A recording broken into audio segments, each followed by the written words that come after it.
Hindi ko alam kung mapapaliwanag ko siya ng maayos. Pero ganito siya, ganito ko siya inano. Ano, tawag dito. Basta, ginanon. So, diba, ito 0. Tapos, ito 90. Or, ito is pi. Tapos, 2 pi ito sa kabila, diba? Alam natin yun eh. Diba? Isang ikot, pi, tapos 2 pi.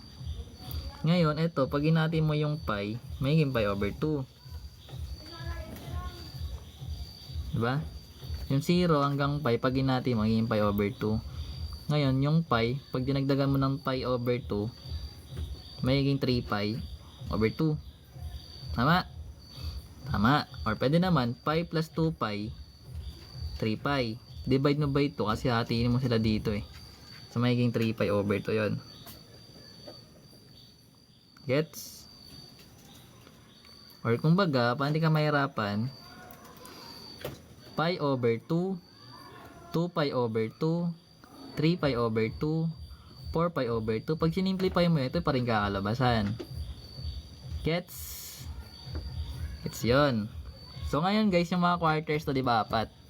So, pagdating sa gitna kasi, pag hinati mo yung pi over 2, bisayin 45 to, diba? Hinati natin sila sa 45. So, ito. Pi over 2 divide 4. Divide 2. Magiging pi over 4. Bisayin magiging pi over 4 to. Kung pi over 4 to, 45 din to, magiging 2 pi over 4. Diba 2 pi over 4? Kung 2 pi over 4 yun, pag sinimplify mo to, magiging pi over 2. Ang sunod na ito guys is 3 pi over 4. It's 45. Diba? Then 4 pi over 4. Ano ba yung 4 pi over 4? That is pi. Kasi may eliminate mo yung 4. Then ito naman, magiging 5 pi over 4. Then ito naman, 6 pi over 4. So kung 6 pi over 4, magiging divisible sila 3 halves or 3 pi over 2 na siya. So start ka na sa 6. Sunod na ito is 7. 7 pi over 4. Then next naman is 8 pi over 4. That is 2 pi. Diba? 8 pi over 4. 8 divide 4 magiging 2. Magiging pi or 2 pi. Ito yan. Balik ka dito. Yan siya ginagawa. Pagdating naman sa 30. 30 to. This is pi over 6. 30 ang hati 30. Ito. So dito 60. Diba 16 sunod? 30, 60, 90. Sabihin natin sa 33. So, pi over 6, sunod nito is 2 pi over 6. Dito yun Kung meron kang 2 pi over 6, eto magiging pi over 3. Magiging pi over 3. 3 pi over 6, magiging pi over 2 yun. Ito na yun sa 90. Yan mo, 3 pi over 6, divisible sila. Magiging pi over 2 na yan. Kasi divisible by 2 eh. Magiging pi over 2 to. Sana tayo? Ito 1, 2 pi over 6, 3 pi over 6. Sunod na ito, 4 pi over 6. So, meron kang 4 pi over 6. Ito magiging 2 pi over 3.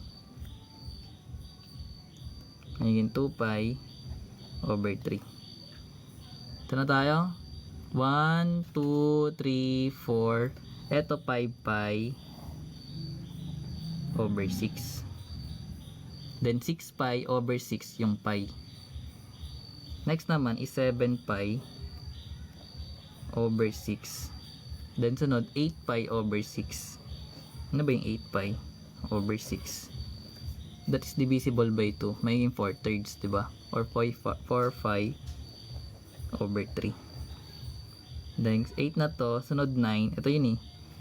Yung 9 sunod. 9 pi over 6. That is 3 halves. Which is ito yun. 9. Sunod. 10 pi over 6. Kung meron kang 10 pi over 6 divisible by 2, magiging 5/3 or 5 pi over 3. Then, kung sunod na ito is 10, ito 11. 11 pi over 6. Then, 12 pi over 6 is 2 pi. Oh, diba? Mas easy. Joke. Pero ganun ko siya na nakita ulit na na visualize. Inisip-isip ko itong paano ko ituro mabilis eh. Pero pwede mo siya i-convert katulad ng tinuro ko last time. Like, kung given yung degree, di-convert mo siya sa radian. Diba? Kung radian, gawin mo degree. Madali. Basta ganun siya ginagawa.